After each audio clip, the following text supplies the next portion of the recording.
So today's guest grew up in Stellenbosch in the 1960s. He attended Paul Roos before going on to study at Stellenbosch University.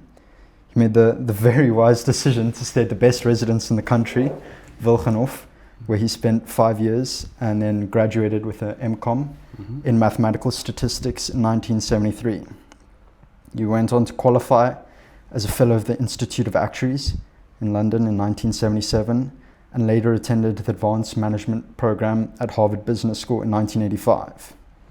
Spent 30 years in the financial services industry, serving as the managing director and later the executive deputy chairman of Momentum Life, one of South Africa's largest listed life assurers, before transitioning into academia, where he lectured investment management at Stellenbosch University until 2019. He currently serves as trustee of the Stellenbosch University Trust, chairman of the investment committee of Stellenbosch University, as well as chairman of the board of trustees of Stellenbosch University's retirement fund. It's an honor to introduce Niel Krige. Niel. Thank you. Thanks for being here. So, you grew up in Stellenbosch in the 1960s, a long time ago. Today, Stellenbosch, I don't know, I would consider it a bit of a gem of South Africa. I think everyone, when they think of Stellenbosch, they think it's a beautiful place to live. If you can afford the standard of living, it's a beautiful place to live, right? How was it growing up in the 1960s? Was it always like that? Tell me. I was certainly very privileged to grow up in a town like Stellenbosch. Even in the 60s, it was already a very special town, mainly because of the university, which has always been, for the last 100 plus years, has been the core of this whole community.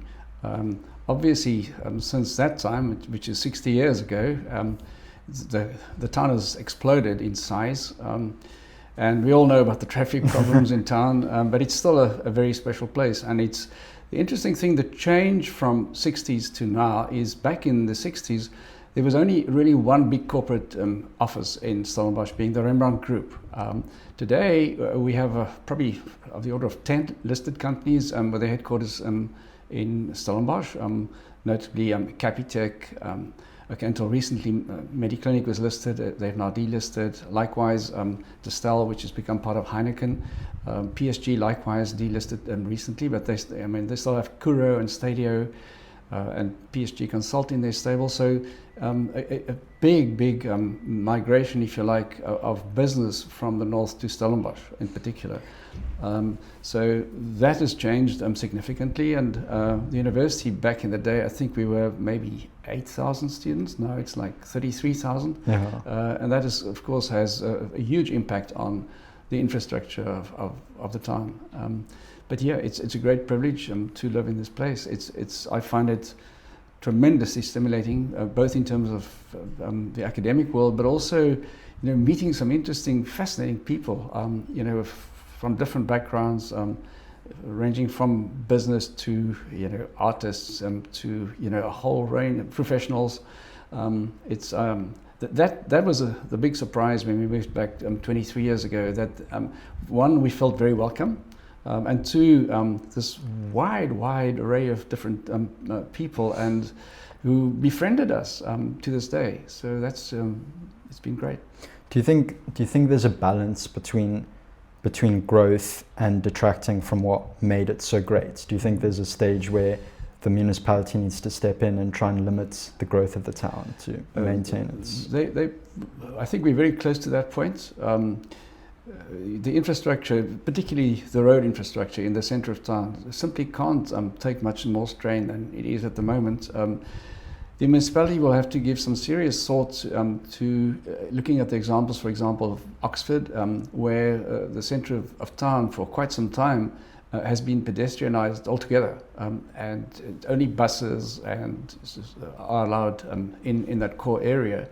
And of course, then Oxford likewise, provided parking on the periphery of town, and I'm convinced Stellenbosch is very close to that point. Well, they'll have to likewise.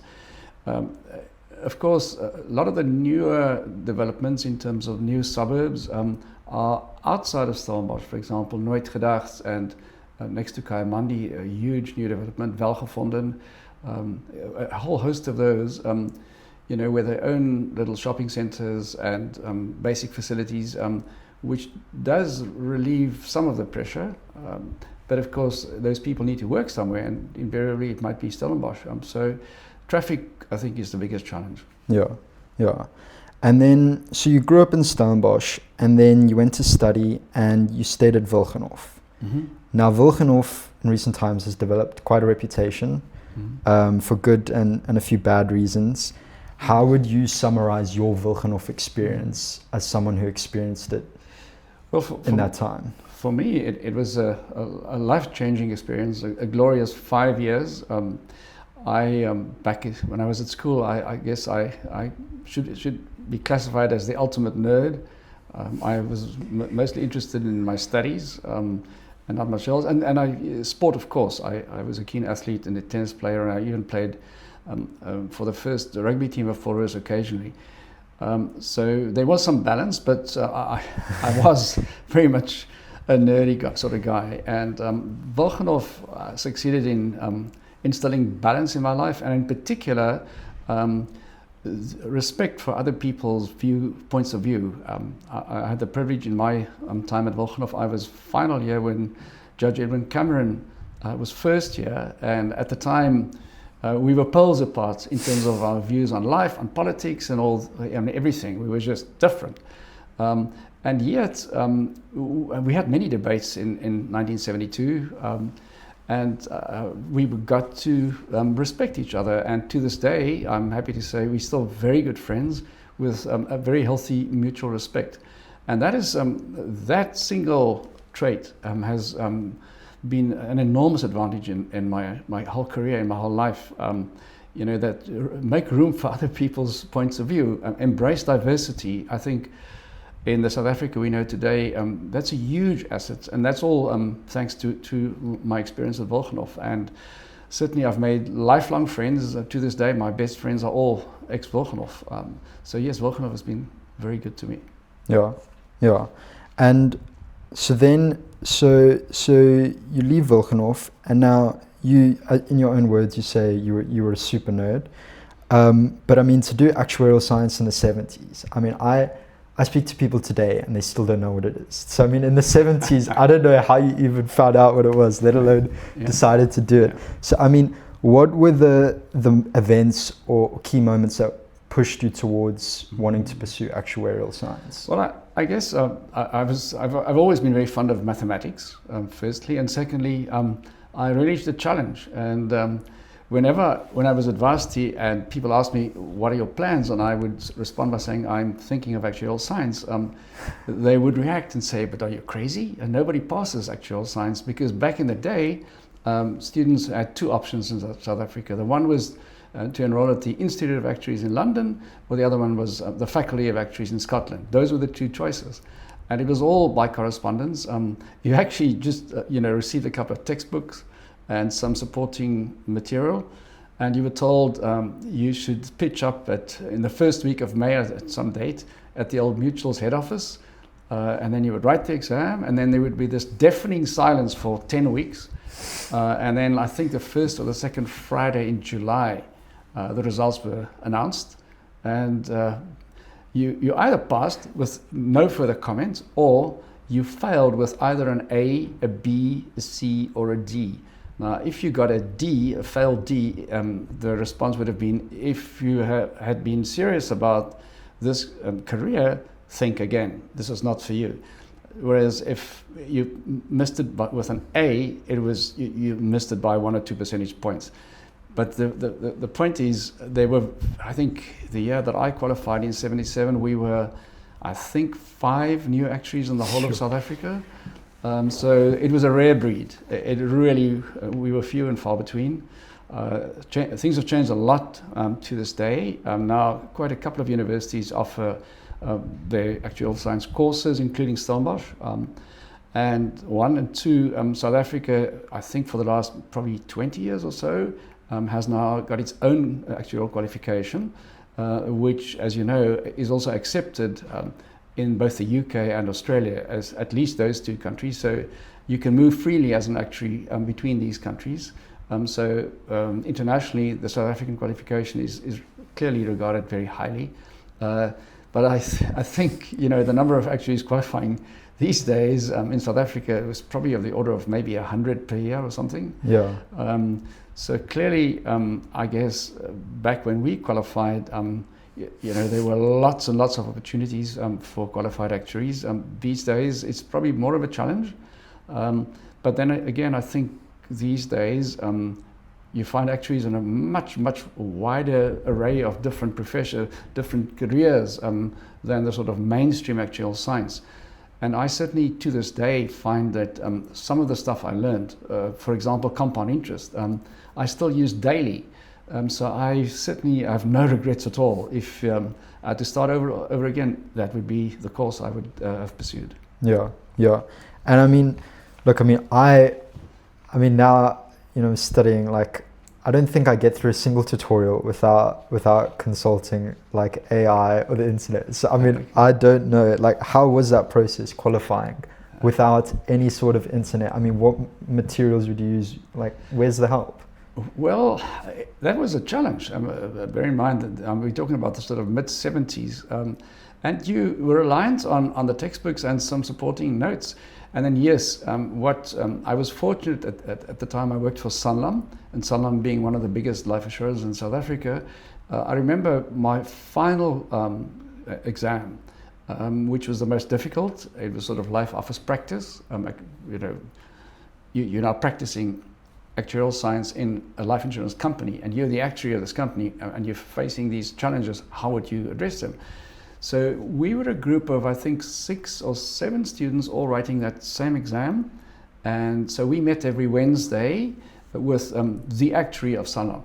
He was kind enough to set aside Wednesday afternoons from 4 to 7. And then we would prepare one exam question. We would debate it extensively, our answers, and have really vigorous debates.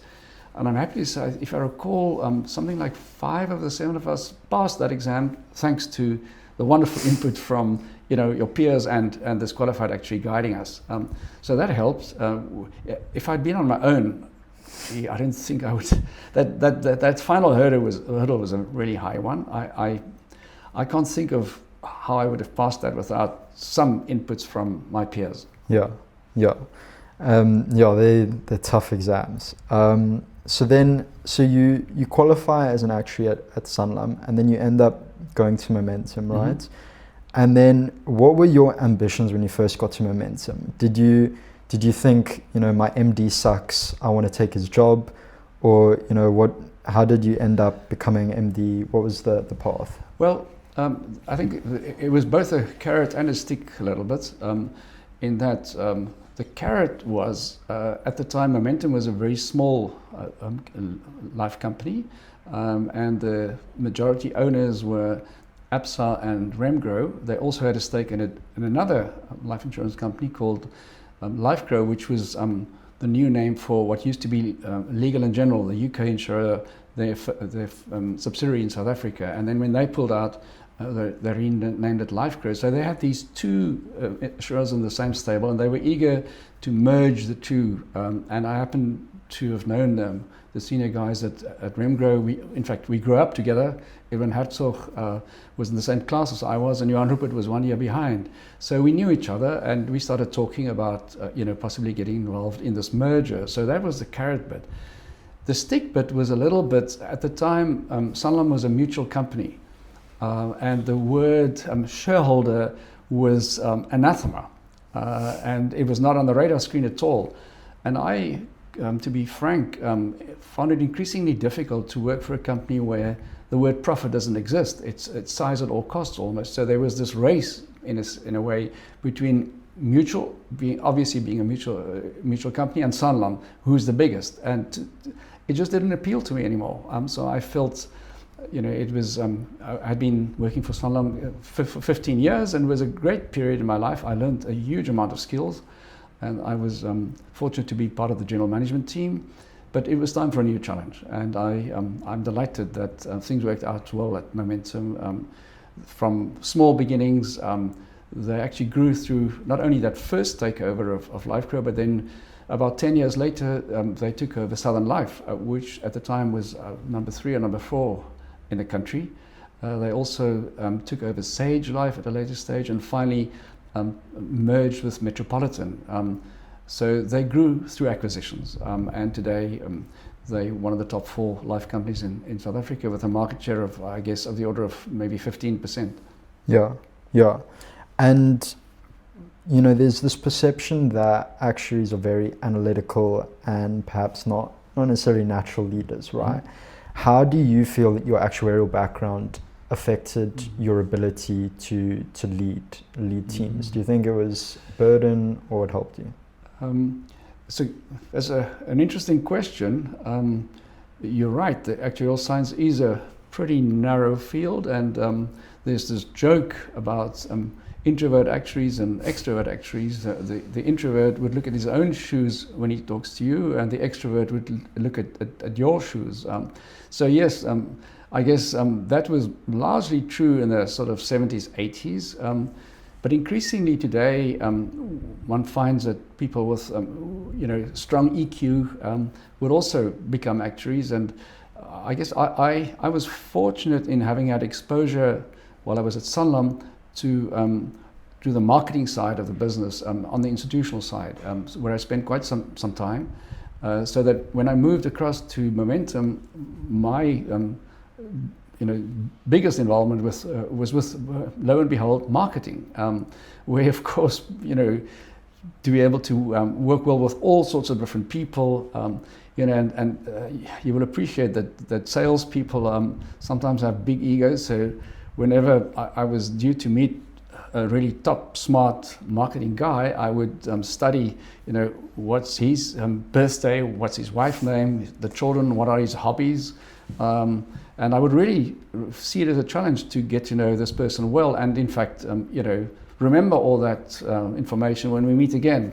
I guess I was one of the lucky ones in being forced to develop some marketing skills and I guess a bit of EQ, which is very atypical for an actuary back 30 years ago, 40 years ago. Yeah. And so then let's talk about, so you're leading Momentum, and you I think you spoke about it the other day, and you touched on it now, that there was an ownership structure of Momentum where there was Remgro was involved, ABSA, and then there was this other life insurer, and it came about that you needed to do a merger or an acquisition, right? And you needed to come up with the funds first, and it was a very big deal. Walk me through the deal, how you did it, and how you found the funds. Well, that certainly was undoubtedly the highlight of my whole career. So the merger of these two companies, or the takeover, took place in early '89, and we had worked really hard and recruited quite a number of people from outside to build Momentum. So fast forward to 1992, and at the time, Sanlam still had a very big stake in what used to be called Trust Bank, and they had some financial difficulties. Sanlam approached ABSA to ask them, would you be prepared to take over, which ABSA agreed to do. And once that deal was settled, Sanlam came back to ABSA and said, guys, we have a small problem. You have a 30% stake in our competitor being Momentum, and we now have Sanlam have a stake of 25% in ABSA, and we're a bit uncomfortable with that. ABSA's response was that they don't see Momentum as core business. They'd be happy to sell their stake to Sanlam. And then likewise, Remgro, who was also a 30% shareholder, responded by saying, hey, ABSA, you had management control, management responsibility for Momentum. If you sell out, we'd like to sell out as well. Which meant that suddenly Sanlam would own 60% of Momentum, the remaining 40% being minorities on the JSE. And obviously we weren't very happy with this transaction. So the two senior guys of Momentum, being myself and a colleague, Blino Goos, we got on a plane, we went down to Sanlam, and we said to them, guys, we're not very enthusiastic about this deal. Can I ask why? Yes. Well, we were convinced that they would, in fact, the MD at the time said as much, that their intention would be to close us down in 2 years.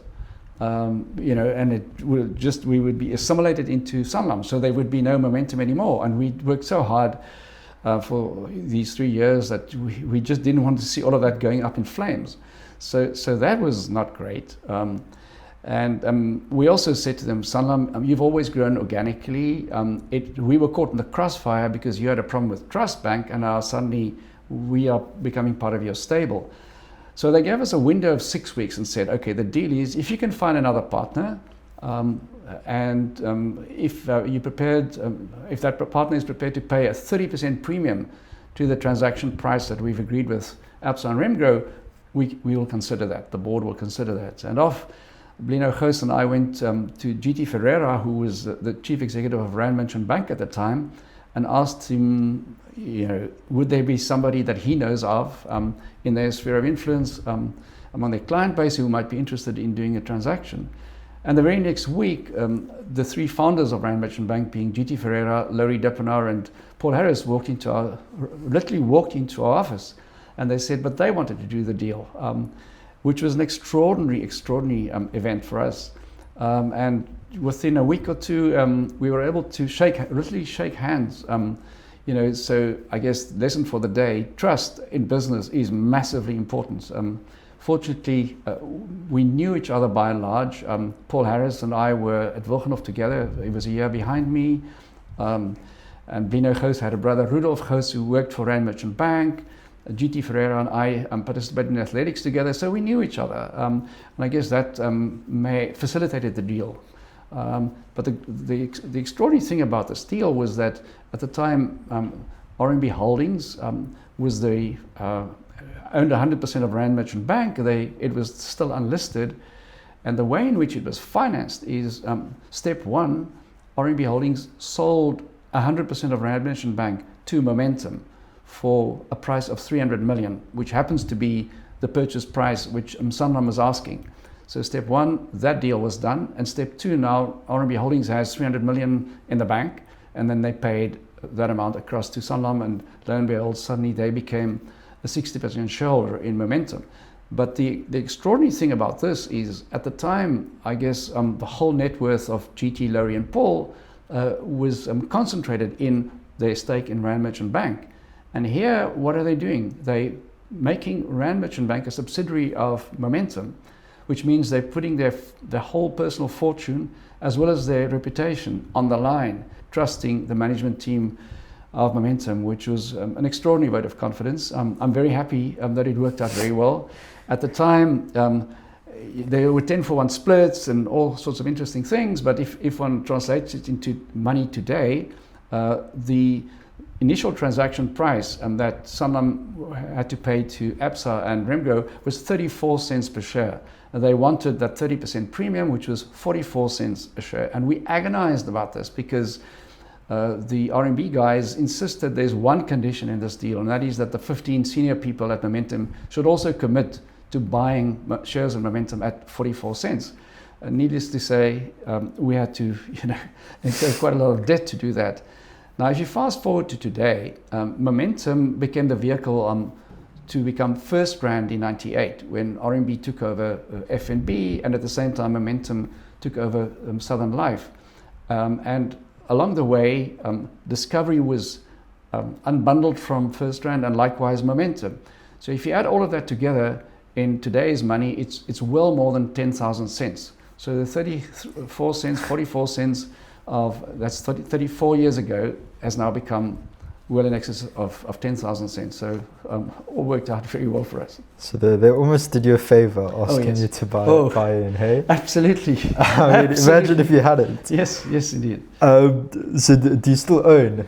Have you held or have you sold? I held it for a very long time, and then when GT, Laurie and Paul stepped back when they turned 70 from direct involvement, I felt it was time to start diluting my interest and rather diversify a little bit more, which I progressively did over a number of years. It's always in investments, always dangerous to have too many eggs in one basket. So yes, I had a very good run in terms of share price appreciation, but I have diversified quite a bit and still just have a modest amount of First Rands in the portfolio. I mean, it's so interesting how that like one deal led to. I mean, those are some of the biggest companies in South Africa Oh, yes. by a margin and a half, you know. First Strand, F&B, Momentum, Discovery. Yeah. And it's just like it all stemmed, I mean, it didn't necessarily all stem from that one deal, but I mean, it all fell part of the events that took place, which is fascinating. So you do this deal, and you guys, you presumably made a lot of money, and you could have continued working, you could have retired a very wealthy man, but then you chose to transition into academia. So I mean, was this like just charity work for you? I mean, what was the inspiration? I at the time, which is 2003, I felt that I'd achieved everything in terms of my career in life insurance, and yes, that RMB deal was very good to all of us. But I was 54 years old at the time, and I just felt, look, I'm not ready for retirement, not by a country mile. One, and two, I really seriously felt very privileged, both in terms of my upbringing in Stellenbosch, the fact that I had the opportunity to spend 5 years at university, and likewise with my career. So I really seriously felt it was time to give back, and finally I relished the opportunity of a different career, working with young people. And I must say, reflecting on that, was a period of 16 years from the age of 54 through to the age of 70, where I taught at the university, and it was immensely satisfying. It was, back when I started, it was a huge learning curve. I knew about the practical side of investments, and yes, one part of the actuarial curriculum is also investments, but that's a far cry from the CFA type level of investments. So I was asked to teach at honours level, and the curriculum was CFA level 3, and I had about 3 months to prepare for that. And fortunately, I think those first group of students were very forgiving, because I sort of, by every week, I had to sort of prepare for the next week. But after that first year, of course, things settled down nicely, and I had quite a few master's students after that, and in fact also a few PhD students. The very last one will hopefully graduate at the end of this year, and together with my students, in partnership with my students, I was able to publish something like 25 articles in peer-reviewed journals. So yes, from modest beginnings in 2003, I became a fully fledged academic. And it was great to have had the privilege of a second career. Yeah, it's really interesting that you bring up the theoretical part, because I wanted to ask you that, is that, in university we taught, like, I think the one that specifically comes to mind is economics, but even in actuarial, like, I know we had a thing with Discovery the other day, and they told us, we only use this sliver part of like the whole syllabus in actual day-to-day work, and we're like, why are we learning all this other stuff? Yeah. And so I mean, in academia you have this trouble of trying to combine theory with practical in your courses, and obviously the theory is still important because you need to have a target of what you're aiming for, even if it's not necessarily possible. But how did you, I mean, you didn't necessarily set the whole course yourself sometimes, but how do you blend that theoretical teaching with the practical of, this is what I actually used? Well, to my surprise, I didn't appreciate this beforehand, but when I joined the university teaching investments, I realized, hey, I've got a lot of practical experience which I can bring into the classroom. So what I developed over the years, maybe not the first year, but certainly as the years went by, each and every single lesson, the first half or so was the theory stuff. And then I would develop a case study from the real world, where we apply this theory in practice. I think if you teach investments, whether it's at Stellenbosch or UCT or wherever, it's always an advantage if you first work in the real world in investments, and then say at the age of 50 or 55 join the university, because I guess the value add in terms of the classes which you offer for the students is so much higher. Certainly based on the feedback from the students afterwards, that's the one single thing that they appreciated most. So yes, I agree with you. It really, really is important. A challenge maybe bigger for some economics, I guess. You could also make it quite practical, but some of the subjects it might be a bit more difficult than investments. Investments is a classic example where it's imperative that you marry the theory with practice. Yeah. And okay, so you lecture for a bit, and then you took on a slightly more senior role at the university. You helped fundraise for the university. I believe you still do that. Did this role come about through you just the university maybe knowing that you were well connected, or was it just a progression through the rankings? It was fortuitous. When I turned 65, it so happened that is exactly the time that Professor Wim de Villiers became Vice Chancellor, and in his presentation to Senate, he made it clear that one of his 5 goals would be to sort of increase the level of fundraising, to place more resources, focus more resources into that field. And he indicated that he himself would be prepared to make time available to devote to fundraising. And that, I was a member of Senate at the time, and when he said that, it sort of struck a chord with me, because I was fortunate in knowing on a personal level most of the biggest donors of this university. So I felt, okay, I've now been teaching for 11 years. Let me scale down the teaching commitment to about 50% of what it used to be, and let me rather use the other 50% to assist the Vice Chancellor in raising money. And I must say, he was an extraordinary fundraiser, and we worked very well together as a team. I would typically have the initial discussions with a potential donor, and the Vice Chancellor and I would think about which projects would appeal to this specific potential donor. And then once I've sort of prepared the ground, the two of us would go together, and we had enormous success. In fact, in the 5 years that I was involved, we raised in excess of 500 million among alumni, just alumni of this university, which was that money has been devoted to a whole host of different projects at the university. So it certainly was a very rewarding experience. And what struck me is, most of the donors, I guess, were older than 60. So almost all of them, I guess, felt the same that I did. It was time to give back. In fact, most of the discussions were, quite easy. It was not so challenging. I can remember 2 lunch meetings, one in Cape Town, one in Durban, when the donor saw us coming from a long distance, and we'd barely sat down, we'd not even ordered starters, when they said, look, we know why you're here, we're prepared to commit X million rand.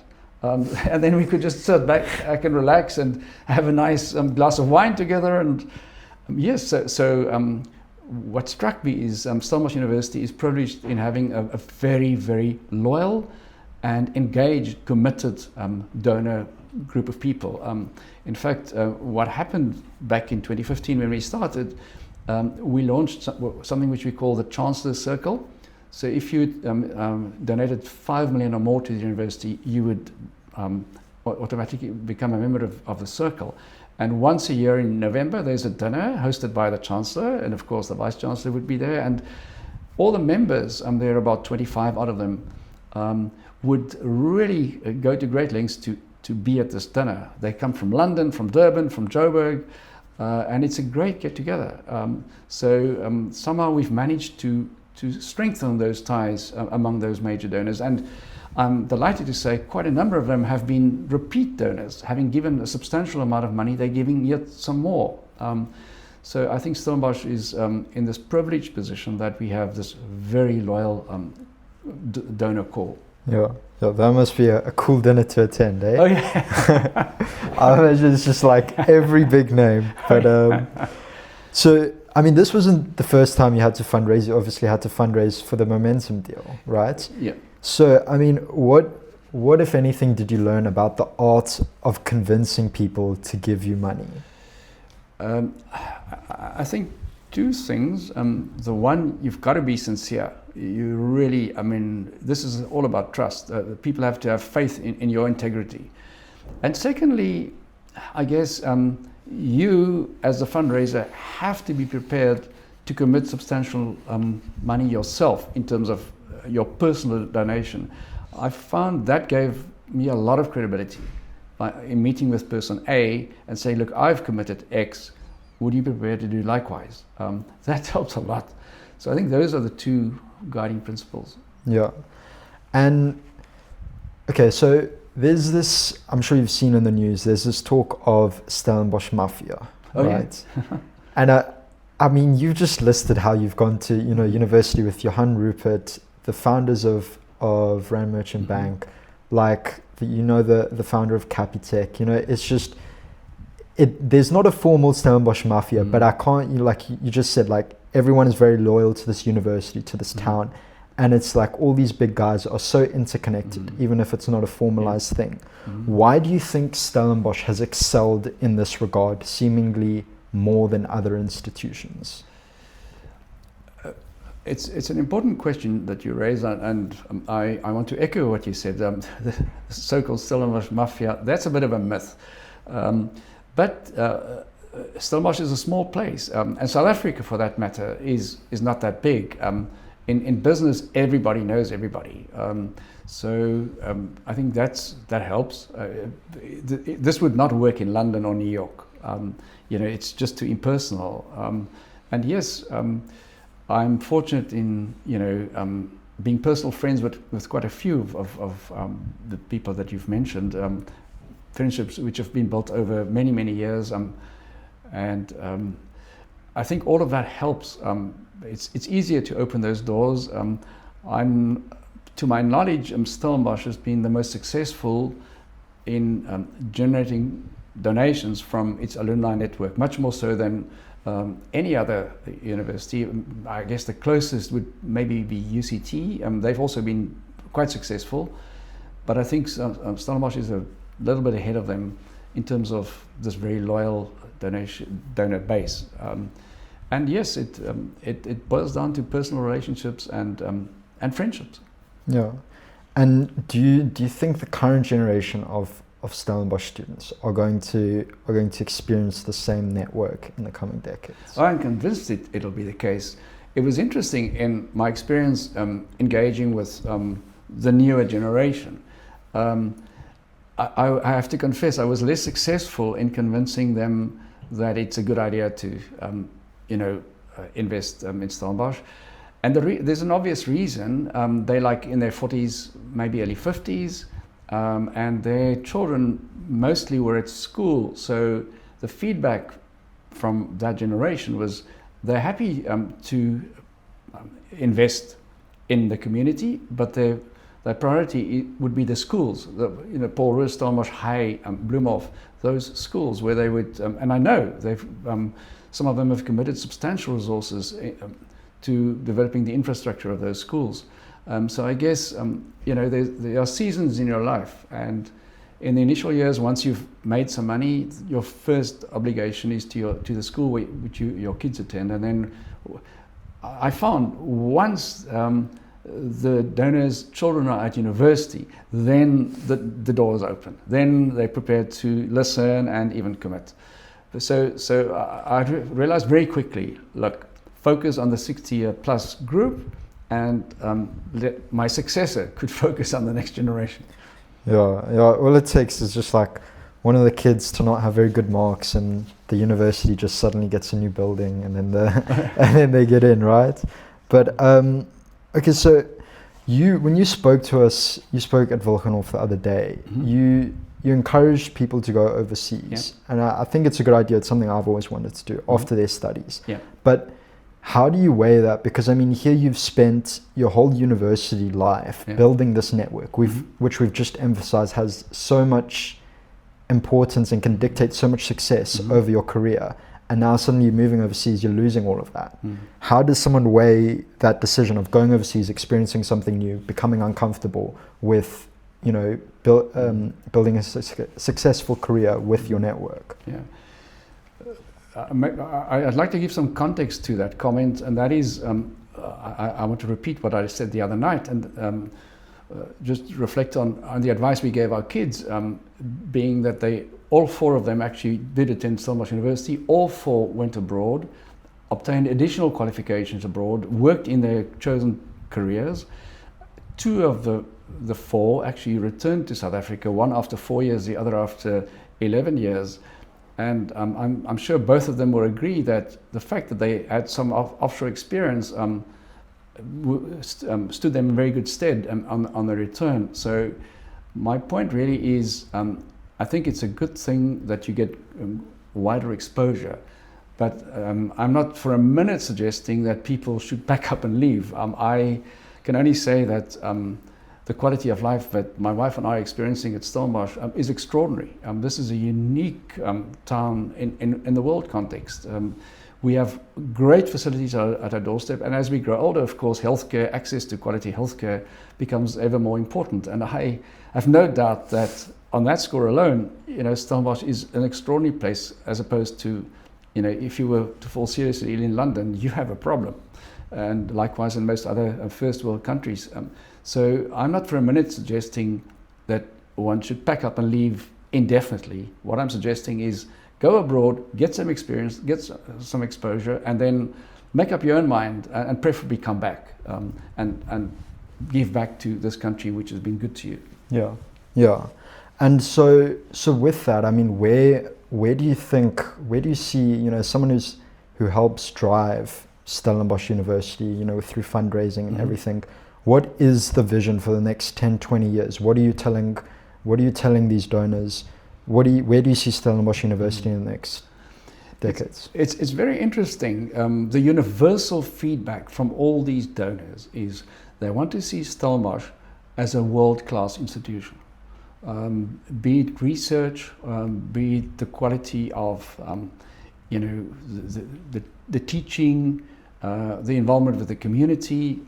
That's their dream. They are quite apolitical. For example, and this is going to be controversial, some years ago the debate about Afrikaans as medium of instruction was quite intense, and there were these two camps, and the donors, I approached about 125 potential donors over the period of 5 years, and I found that only 3 of the 125 had an issue with Afrikaans and were not prepared to commit funds because of that reason.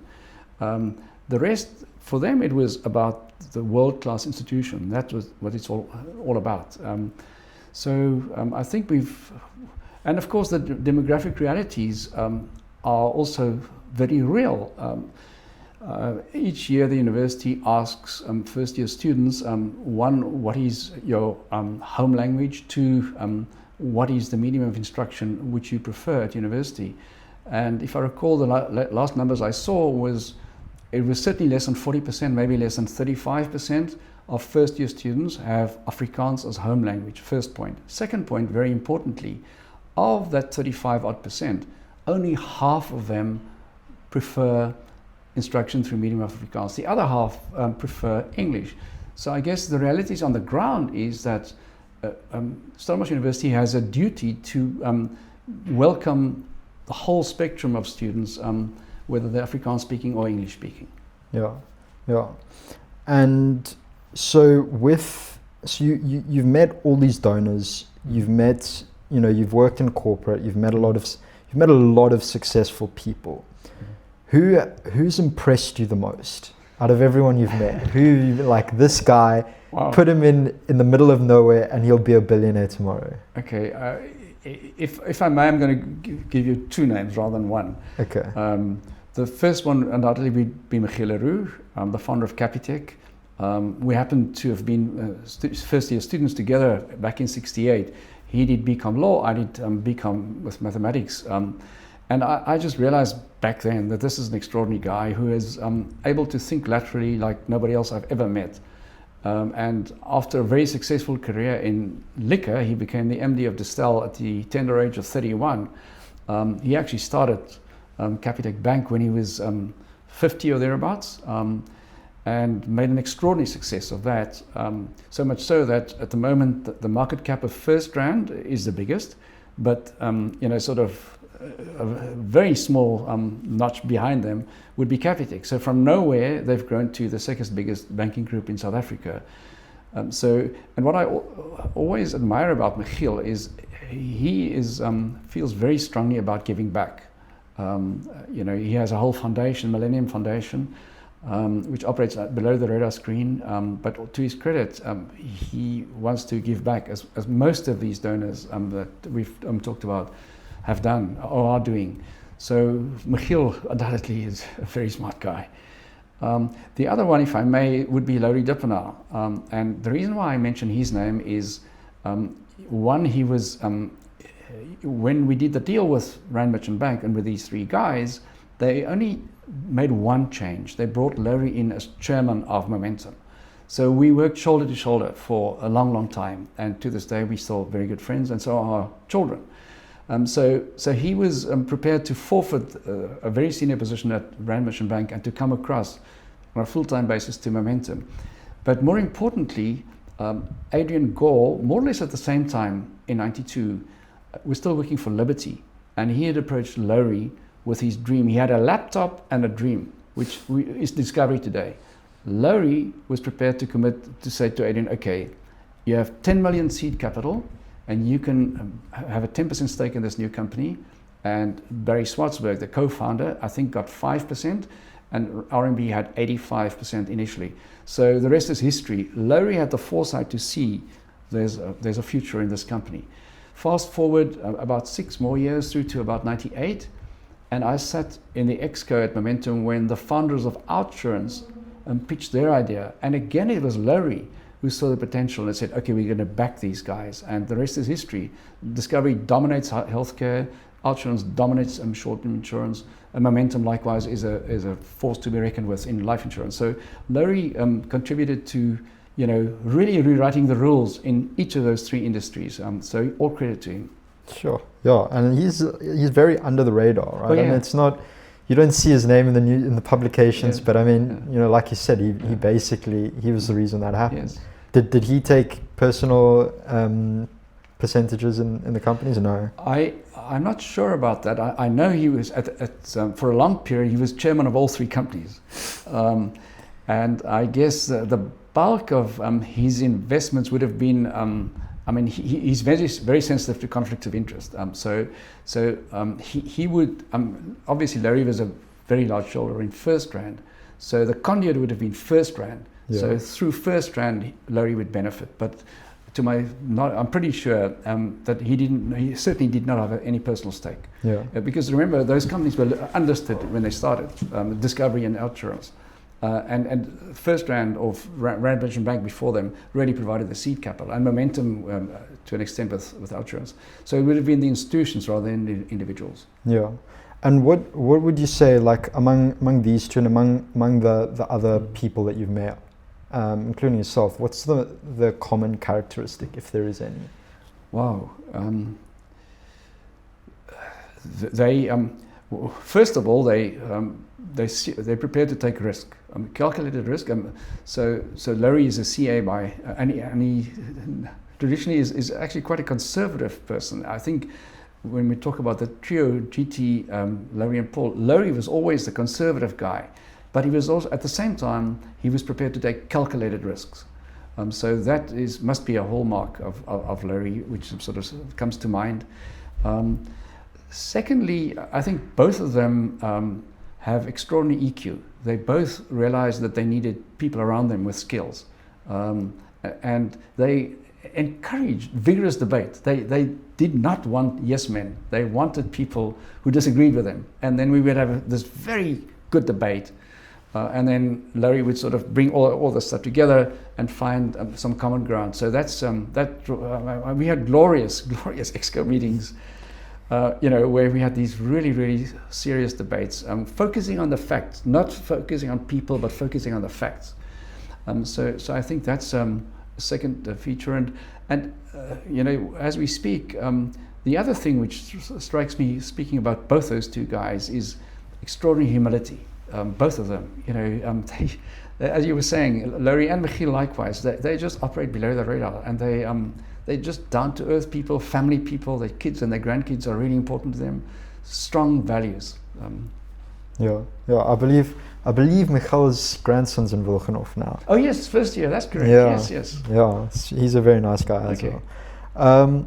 So just before we end off, you've operated at the top of South African business. Mm-hmm. You've operated with fundraisers impacting the university, with academia impacting students. Mm-hmm. What's been the most fulfilling? Where do you feel you've had the most impact?